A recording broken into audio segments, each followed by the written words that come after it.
Hello mga kababayan, si Dante Maravilla. So, binati na rin po ng congratulations, siyempre, ni US President Donald Trump, yung mga American astronauts ng NASA, yung isa doon, Canadian actually, na nakabalik na po kaninang umaga, mga 8 in the morning, nakabalik ng Earth after ng 9 days na flyby sa buwan, 9 days mission, nag-flyby lang sa buwan. So ito yung nangyaring flashdown kanina mga kababayan sa Pacific Ocean malapit sa San Diego, California. So yan yung pagbati mga kababayan ni US President Donald Trump. Sabi niya, congratulations to the great and very talented crew of Artemis 2. The entire trip was spectacular. The landing was perfect. And as President of the United States, I could not be more proud. I look forward to seeing you all at the White House soon. We'll be doing it again. And then next step, Mars, President Donald J. Trump. So yan mga kababayan, yung mga astronauts ng NASA. So, di ba? Nakakatuwa talaga mga kababayan sila. Congratulations sa ating mga astronauts. Wala mismo yan sa NASA. Oh. Post nila 3 hours ago. Ayan po, yung 4. Si Reid, si Victor, si Christina, and si Jeremy. Pero alam ba ninyo mga kababayan, na sa team ng NASA may Pilipino pala na kasama po sa Artemis 2 operations team. Oh. Ito yung report ng GM News. Meet Louie Rabara, the Filipino data controller, part of NASA's Artemis 2 operations team. Ayan, oh. May Pinoy pala mga kababayan nakasama sa team. A Filipino professional is part of NASA's Artemis 2 mission, contributing to the real-time space operations as part of the Jet Propulsion Laboratory or JPL team. Si Louie Rabara, a data controller at the NASA JPL, told GMA News that being part of the mission feels deeply significant for him. Sabi niya mga kababayan, I'm very happy na naging part ako. Parang historic. Rabara explained that during the launch operations, teams are stationed at NASA's Mission Control in Houston, where spacecraft systems are closely monitored as they leave Earth. Once Orion and the spacecraft pass sa Earth's orbit, his team takes over continuous monitoring through incoming space data. Kami na po yung nakapag-track sa kanila through sa mga data. Kami na po yung makaka-receive nun. He said, stressing the responsibility of receiving and analyzing live signals from space. He emphasized the importance of constant vigilance in their work, noting that systems must be closely monitored at all times. Di ba, nakaka-proud mga kababayan? May Pinoy palang kasama doon sa team. Sabi niya, kailangan monitor, adding that any data loss, in their state would be irreversible. Sabihin natin na nawala yung data, hindi na natin marirecover yon, naiwan na sa space. Rabara shared that his journey to NASA was not planned and did not follow a traditional aerospace background. He studied computer engineering and did not initially expect to work in space operations. Wala naman kong idea. Pero wala naman kong idea before na kaya ko makapasok sa ganitong type of job. Zero, he said, describing how unexpected his career path was. Diba, napakaswerte naman itong Pinoy mga kababayan kasama sa Artemis 2 team.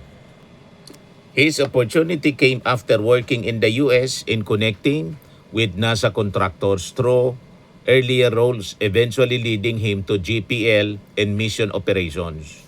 Rabara encouraged others not to limit their ambitions, saying opportunities can come, even more unexpected paths. Huwag lang kayong matakot mangarap, sabi po niya, adding that he personally relied on faith and persistence throughout his journey. If may opportunity, i-grab ninyo lang ng i-grab, sabi po niya. Artemis 2 mission was launched on April 1 and set a new record for the farthest distance that humans have ever traveled from Earth,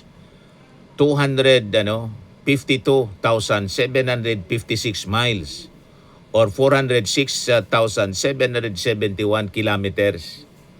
After nearly 10 days in space, the capsule and its 4-member crew, Commander Reed Wiseman, Pilot Victor Glover, yung kwan siya, tawag dito, yung black, siya si Victor Glover, mga kababayan. Yan sa center. And mission specialist Christina Cox and Jeremy Hansen strayed through Earth's atmosphere and safely splashed down in the Pacific Ocean. Artemis 2 flight traveling a total of 694,392 miles or 1,117,115 kilometers into Earth's orbits.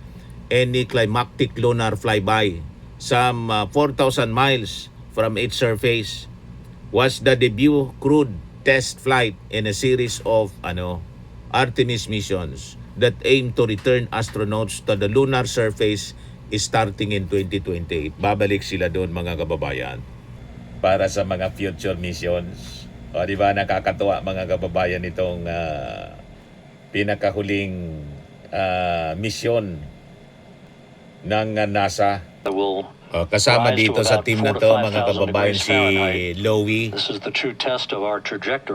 Rabara, kasama sa dyan sa nagmumonitor, mga kababayan. Ito yung splashdown, mga kababayan, na nangyari sa dagat kanina. Di ba? Take a good look at the thermal protection system. We're going to want to download all the data they couldn't transmit back to us and use that to inform Artemis 3. But we're already making progress, right? Yung pag-recover sa kanila. Already showing up at live KSC. coverage Core yan stage kanina, for mga Artemis 3 is kababayan. rolling out on April 20th. We're getting Mobile Launcher 1 back in vehicle assembly building. So yes, there is a lot to celebrate right now on a mission well accomplished for Artemis 2, and at the same time, we got to start getting ready for 3. Amazing. And last question, for yan yung actual footage, live coverage, pag-recover sa kanila sa dagat, Pacific Ocean. Palakpakan yung mga tao. Di ba? Nakakatawa, mga kababayan. In the flight control room, the first crew member is out of integrity.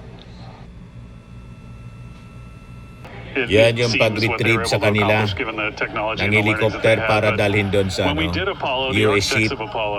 Gilbert, Seaman, von Braun, Mueller, what they really wanted to do, as they were contemplating what it meant to expand our range of action to the lunar surface, what they wanted to do was learn how to live and work in space for a long time.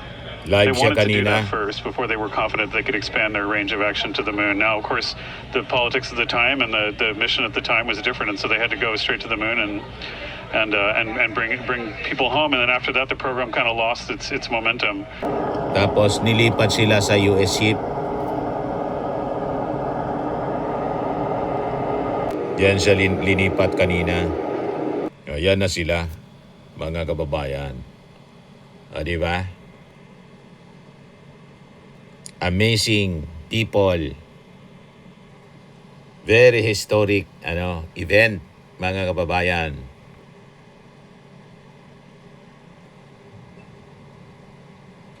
Ito yung live coverage kanina. When we did Apollo, the architects of Apollo, Gilbert, Seaman, von Braun, Mueller, what they really wanted to do, as they were contemplating what it meant to expand our range of action to the lunar surface, what they wanted to do was learn how to live and work in space for a long time. they wanted to do that first before they were confident they could expand their range of action to the moon. Now, of course, the politics of the time Yung and the recovery sa mission at the kanila. time was different, and so they had to go straight to the moon. And we learned for 25 years how to live and work in space, and have been able to develop technologies that can enable exploration. So really, what I think is now, 53 years later, we're at the point where the architects of Apollo would have been pleased that we're now ready to actually go back to the moon and go back to stay, because we've learned all the things we needed to learn.